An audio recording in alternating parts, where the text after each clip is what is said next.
شروع اللہ کے بابرکت نام سے جو بڑا مہربان نہایت رحم کرنے والا ہے۔ ناظرین کرام، سحری کے بعد آپ نے ایک چھوٹا سا عمل کرنا ہے۔ انشاءاللہ اس عمل کو کرنے سے آپ کی ہر مشکل آسان ہو جائے گی، کیونکہ یہ بہت ہی مجرب اور طاقتور عمل ہے۔ آپ کے لیے رحمت کے دروازے کھل جائیں گے اور قدرت آپ پر اتنی مہربان ہو جائے گی کہ آپ دیکھ کر خود بھی حیران رہ جائیں گے۔ اتنا طاقتور وظیفہ ہے کہ آپ کی زندگی سے ہر چھوٹی بڑی پریشانی کو ختم کر دے گا۔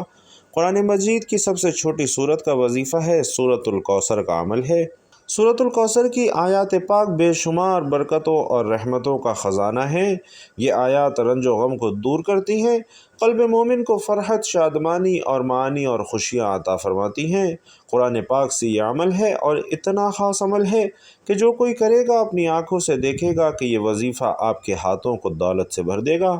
اس وظیفے کے بعد معجزے آپ خود دیکھ کر حیران رہ جائیں گے۔ ناظرین، یہ وظیفہ واقعی تمام وظیفوں کا بادشاہ ہے۔ انشاءاللہ اتنی برکت ہوگی کہ آپ نے کبھی پہلے کوئی بھی وظیفہ کیا ہوگا، یہ اس سے زیادہ طاقتور ہوگا۔ انشاءاللہ اللہ کے حکم سے سورۃ الکوثر کا وظیفہ آپ یہ کریں گے اور آپ دیکھیں گے کہ آپ کی تمام مشکلات کیسے دور ہو جائیں گی، آپ کے کام کیسے بنتے جائیں گے، آپ کو پتہ بھی نہیں چلے گا۔ اس وظیفے کی برکت سے اس عمل کو کرنے کے بعد جو لوگ ہزاروں میں کما رہے ہیں وہ لاکھوں میں چلے جائیں گے، اور جو لاکھوں میں کما رہے ہیں وہ کروڑوں میں چلے جائیں گے۔ انشاءاللہ آپ خود دیکھیں گے کہ اس عمل کی برکت سے آپ کو کتنا فائدہ ہوتا ہے۔ ناظرین، اس سورہ مبارکہ کا نام الکوثر یعنی خیر کثیر کا لفظ پہلی آیت میں مذکور ہونے کی مناسبت سے مقرر ہوا ہے۔ یہ سورت بالاتفاق مکی ہے اور شان نزول بھی اس پر شاہد ہے۔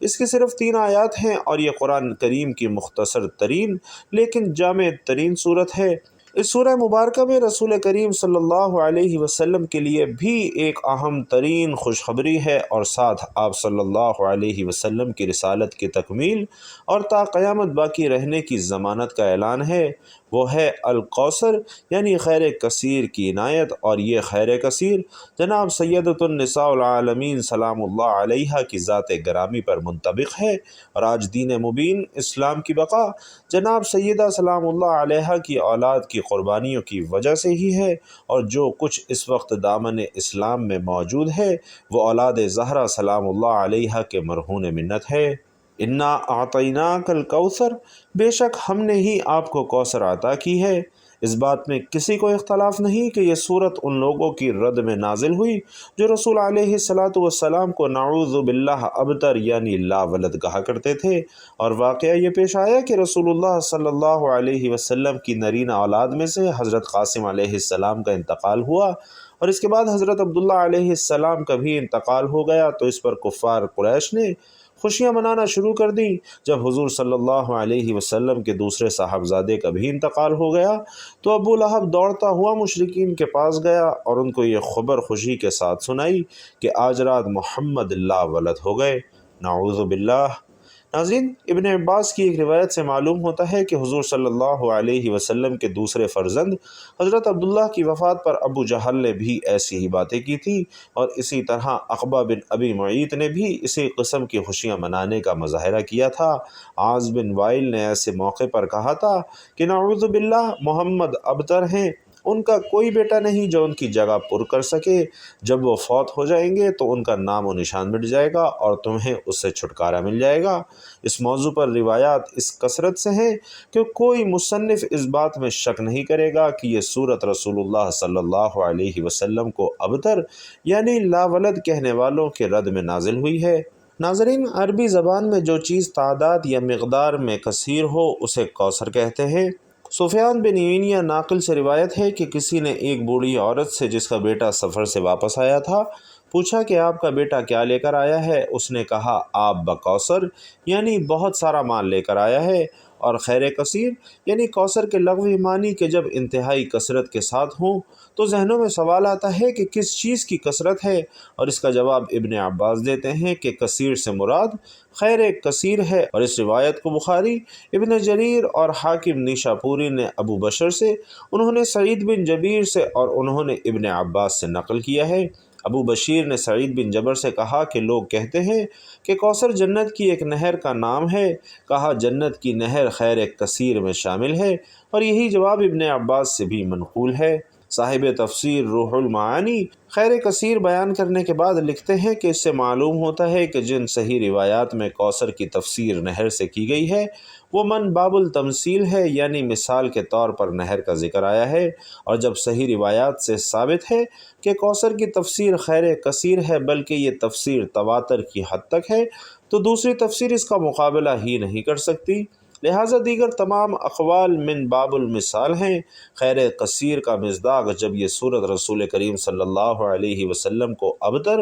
یعنی لاولد کہنے والوں کی رد میں نازل ہوئی اور اس کوثر کا مطلب خیر کثیر ہے، تو اس خیر کثیر کے مصداق کا تعین ان شانئک ھو الابتر یعنی آپ کا دشمن بے اولاد رہے گا اس بات سے ہوتا ہے، یعنی تیرا دشمن لاولد ہے، ہم نے آپ کو کوثر عطا کیا ہے، یعنی آپ کو اولاد کثیر عطا کی ہے، یا خیر کثیر عطا کیا ہے جس کا مصداق اولاد کثیر ہے۔ اگر کوثر سے مراد اولاد کثیر نہیں ہے تو ان شانئک ھو الابتر کا کوئی مفہوم نہیں رہتا، جیسا کہ صاحب تفسیر المیزان نے کہا ہے کہ اس جگہ مؤلف تفہیم القرآن نے لکھا ہے، اس پر مزید آپ پر ایک کے بعد ایک بیٹے کی وفات سے غموں کا پہاڑ ٹوٹ پڑا تھا، اور اس موقع پر عزیزوں، رشتہ داروں، قبیلے اور برادری کے لوگوں اور ہمسایوں کی طرف سے ہمدردی اور تعزیت کے بجائے خوشیاں منائی جا رہی تھیں اور وہ باتیں بتائی جا رہی تھیں جو ایسے ایک شریف انسان کے لیے دل توڑ دینے والی تھی جس نے اپنے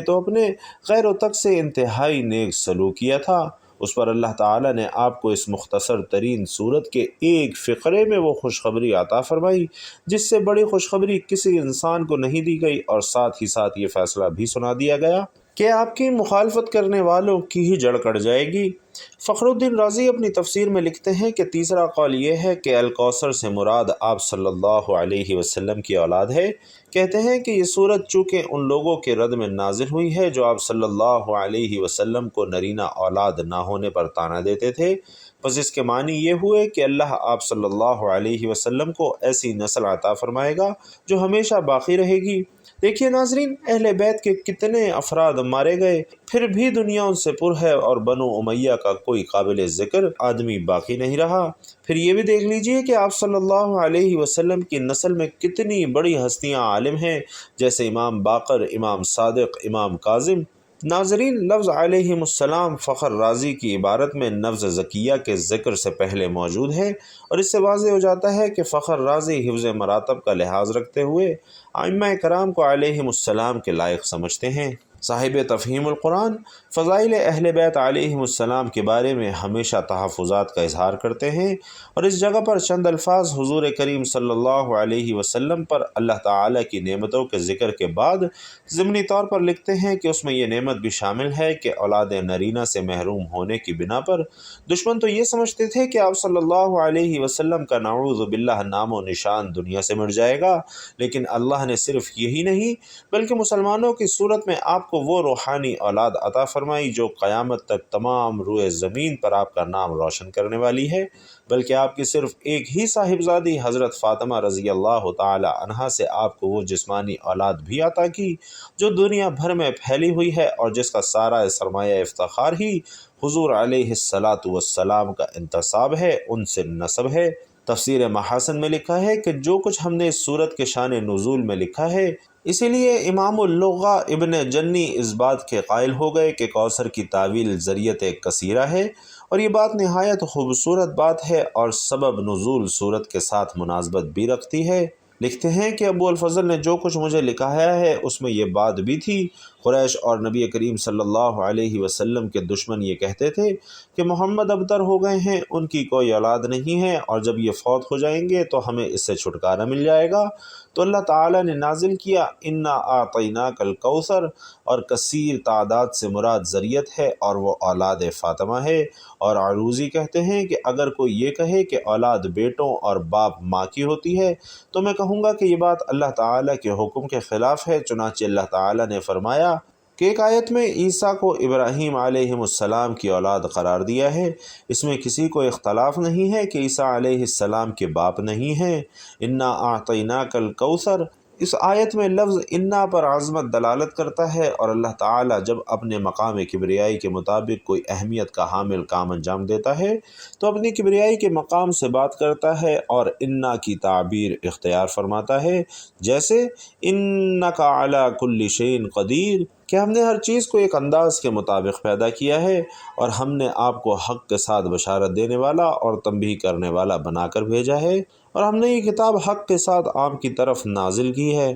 ہم نے آپ کو گواہ بنا کر بھیجا ہے۔ لہٰذا اس میں اللہ تعالیٰ اپنے رسول صلی اللہ علیہ وسلم کو ایک ایسی عظیم القدر نعمت عطا فرما رہا ہے جو اس کی شان کبریائی کے شایان شان ہے، اور حقیقت بھی یہی ہے کہ اولاد فاطمہ سلام اللہ علیہا میں صرف 11 ائمہ، ان میں سے ایک ہستی مہدی آخر الزماں، دنیا کی تمام قابل تصور نعمتوں سے بڑی نعمت ہے۔ انا اعطیناک، لفظ عطا اس موقع پر استعمال ہوتا ہے جہاں عطا شدہ چیز کو مالک بنانا ہو، اور ممکن ہے کہ اس جگہ یہ بتانا مقصود ہو کہ یہ کوثر ایک ایسا عطیہ ہے جس میں آپ صلی اللہ علیہ وسلم کے ساتھ کوئی دوسرا شریک نہیں ہے۔ اور کوثر کے فوائد کیا ہیں؟ کہ دشمنوں کی پریشانیوں سے انسان محفوظ رہتا ہے۔ سورۃ الکوثر میں اللہ تعالیٰ فرماتا ہے کہ ہمیں اللہ پر بھروسہ کرنا چاہیے۔ اگر آپ کو دشمنوں سے خوف کا احساس ہو تو قرآن پاک کی اس مختصر ترین صورت کی تلاوت کیا کریں، انشاءاللہ اللہ تعالیٰ آپ کی حفاظت فرمائے گا۔ اس صورت کو پڑھنے کا فائدہ یہ ہے کہ دشمنوں سے انسان کی حفاظت ہو جاتی ہے۔ دوسرا فائدہ یہ ہے کہ نئے جنم کو زندہ بچانا ہو، وہ شخص جس کے بچے پیدائش کے بعد زندہ نہ رہیں، وہ نماز فجر کے بعد 41 دن تک سورۃ الکوثر کی متعدد بار تلاوت کرے، انشاءاللہ عطیہ الہی اور سورۃ الکوثر کی برکت سے اس کے آئندہ بچے زندہ رہیں گے۔ تیسرا فائدہ یہ ہے کہ اس سے انسان کی زندگی محفوظ ہو جاتی ہے۔ اللہ کی عطا اور سورۃ الکوثر سے انسان کی زندگی محفوظ رہتی ہے۔ کاروبار کو بڑھانے اور چوری سے بچانے کے لیے جو شخص سورۃ الکوثر کو روزانہ کئی بار پڑھتا ہے تو اللہ تعالیٰ اس کے کاروبار کو وسعت دیتا ہے اور اس کے علاوہ اس کے مال کو چوری سے بچاتا ہے۔ اسی طرح مضبوط حافظے میں مدد کرنے کے لیے کہ جو شخص سورۃ الکوثر کو 129 مرتبہ پڑھے گا اسے ہمیشہ کچھ بھی یاد رہے گا اور اس کی قوت حافظہ مضبوط ہوگی۔ اسی طرح سورۃ الکوثر کا ورد شادی کے لیے انتہائی مددگار ہے کہ سورۃ الکوثر شادی کو برکت دیتی ہے۔ اسی طرح یہ محبت کے لیے بھی مددگار ہے کہ محبت کی شادی میں بھی سورۃ الکوثر فائدہ مند ہے۔ اپنی نماز کو ختم کرنے کے بعد 21 کالی مرچ اپنی ہتھیلی پر رکھیں۔ سورۃ الکوثر کی تلاوت کے بعد کالی مرچ کو پاؤڈر میں پیس دیں۔ کالی مرچ کا پاؤڈر کھانے میں استعمال کریں۔ اسی طرح کوئی خواہش پوری کرنی ہو، اگر کسی شخص کو کسی خواہش کی ضرورت ہو تو سورۃ الکوثر اس کی حاجت کو پورا کرنے کے لیے سب سے زیادہ فائدہ مند ہے۔ زندگی میں کامیابی حاصل کرنے کے لیے اور روزمرہ کی زندگی میں ترقی کے لیے 33 مرتبہ سورۃ الکوثر کی تلاوت کرنی چاہیے۔ اللہ کی رحمت حاصل کرنی ہو تو سورۃ الکوثر کی تلاوت سے اللہ سے عزت کی اپیل اور رحمت حاصل کی جا سکتی ہے۔ ناظرین، عمل بہت چھوٹا سا ہے لیکن اس کو کرنے کے بعد جو بہت ہی کم درجے کے، بہت ہی کم کمانے والے لوگ ہیں، بہت ہی نچلے درجے کے لوگ ہیں، وہ بھی انشاءاللہ دولت میں کھیل رہے ہوں گے۔ یہ عمل وہ خاص عمل ہے، سورۃ الکوثر کا آسان سا چھوٹا سا عمل ہے، لیکن اس کو نیت اخلاص اور یقین کے ساتھ کیا جائے تو انشاءاللہ آپ دیکھیں گے کہ اس وظیفے سے بہت سے لوگوں نے برکتیں سمیٹی ہیں۔ آپ بھی اس کی برکتیں سمیٹ لیجئے۔ انشاءاللہ اس عمل کا طریقہ کار آپ کو بتاؤں گا۔ سحری کے بعد آپ یہ عمل کریں اور خود دیکھیں کہ انشاءاللہ کتنی برکتیں اور رحمتیں آپ کی زندگی میں آتی ہیں۔ ایک شخص کے پاس 500 یا 1000 ہے، اگر وہ اس عمل کو کرنے کے بعد خرچ کرے گا تو وہ دیکھے گا کہ 500 1000 والی چیز میں 5000 والا مزہ آ رہا ہے، اور یوں سمجھ لیجئے کہ اللہ تعالیٰ اس میں اتنی برکت ڈال دیں گے۔ آپ کو پتہ ہے کہ جہاں اللہ تعالیٰ برکت ڈال دے تو وہ تھوڑے میں بھی بہت زیادہ ہو جاتے ہیں۔ تو عمل کو کرنے کے بعد انشاءاللہ آپ کی تمام مشکلات بھی دور ہو جائیں گی۔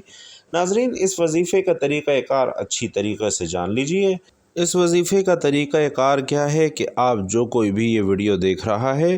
کوئی مرد حضرات دیکھ رہے ہیں جو آپ کام کرتے ہیں، جو بھی آپ کام کرتے ہیں تو آپ کو اس کی اجرت ملتی ہے مہینے کی، چاہے آپ بچوں کو پڑھاتے ہیں، مزدوری کرتے ہیں، چاہے کسی بھی صورت میں آپ کو جو مہینے کی اجرت ملتی ہے اس میں سے آپ نے ایک نوٹ لینا ہے۔ جو بھی آپ کام کرتے ہیں اس کی اجرت میں سے آپ نے ایک نوٹ لینا ہے اور نوٹ اپنے سامنے رکھ لینا ہے۔ پھر سحری کے بعد آپ نے یہ عمل کرنا ہے